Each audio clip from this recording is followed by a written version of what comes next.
Salary क्या है? तो इसने मुझे कहा कि मैं उधर से 35,000 रुपया ले रहा हूँ। तो मैंने कहा आप मेरे पास मेरी कंपनी में आ जाओ, काम करो इधर आके। तो मुझे यहाँ पे बताएं कि कंपनी में क्या डेजिग्नेशन आपने उन्हें ऑफ़र की थी?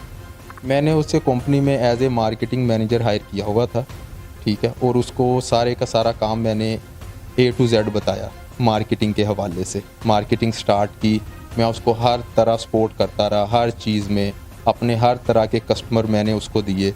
हमारे कंपनी के माशाल्लाह मेरी कंपनी का बहुत अच्छा नाम है मार्केट में। जितने भी हमारे हाई लेवल के कस्टमर हैं, जो भी मल्टीनेशनल कंपनीज हैं, उन सब में उसको इंट्रोड्यूस करवाया। काम कर रहा था मेरे साथ, अच्छे तरीके से ही काम कर रहा था। मैंने भी उसकी प्रमोशन मैं वक्त के साथ साथ करता जा रहा था। मैं उसको एक हैंडसम अच्छी सैलरी पे कर रहा था, कुछ अलाउंस वगैरह मैं उसको दे रहा था।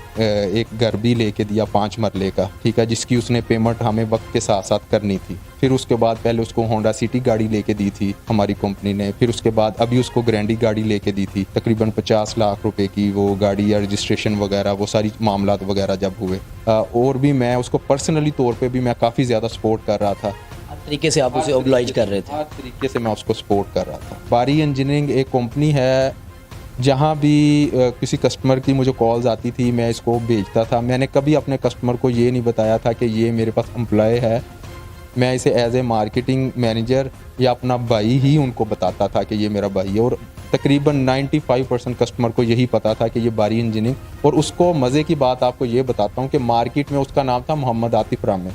उसको मार्केट में आतिफ बारी के नाम से लोग जानते थे, आतिफ बारी ही कह के बुलाते थे। सर, मेन मुद्दे की तरफ आते हैं कि कब आपको महसूस हुआ कि ये इंसान मेरी कंपनी के लिए नुकसान है और ये फ्रॉड कर रहा है मेरे साथ, या क्या ऐसा वाक़या हुआ जिससे आपको महसूस हुआ कि यार ये बंदा मेरे लिए ख़तरनाक है? मुझे तो बिल्कुल भी महसूस नहीं हुआ। मैंने तो अपनी आंखों पे पट्टी बांधी हुई थी, तो इतना अतमाद किया हुआ था। मैं ये बल्कि बाकी लोगों को भी बताऊंगा कि कभी भी किसी पे इतना अंधा अतमाद नहीं करना चाहिए। 12 जनवरी को मेरे ऑफिस में एक डकैती का मामला पेश आया, जिसमें कुछ इस तरह से हुआ कि मेरे ये जो आतिफ रामे हैं, इन्होंने कस्टमर से पेमेंट रिसीव की, कैश का चेक लिया। वो कैश का चेक बगैर मुझे बताए बैंक से कैश करवाने चला गया। बैंक से कैश करवाया और मेरे ऑफिस के गेट के सामने पहुंचा। जब वो मेरे ऑफिस के गेट के सामने पहुंचता है तो पीछे से 2 मोटरसाइकिल सवार आते हैं, जिसमें एक लेडीज़ होती हैं 25 से 30 साल के अराउंड बोर्ड, जोन से 2 बंदे होते हैं। तो वो इसको गन पॉइंट पे लूट लेते हैं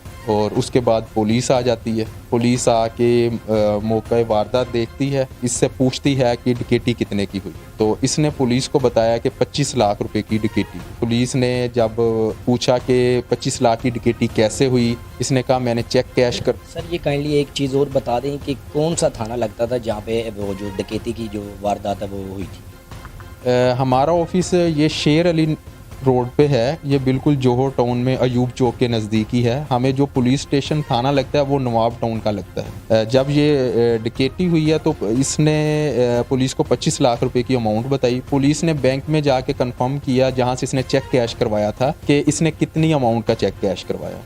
तो उधर से पुलिस को पता चला कि इसने 10 लाख रुपए का चेक कैश करवाया। फिर उसके बाद पुलिस ने इससे पूछा कि आपने 25 लाख रुपया क्यों लगवाया? तो इसने कहा हमारी डकैती 25 लाख की हुई है, मेरे पास पहले से पैसे मौजूद थे जो मैंने ऑलरेडी कस्टमर से लिए हुए थे। पुलिस ने पूछा इससे कि वो आपने कब लिए थे? इसने कहा वो मैंने पैसे 3 जनवरी को लिए थे।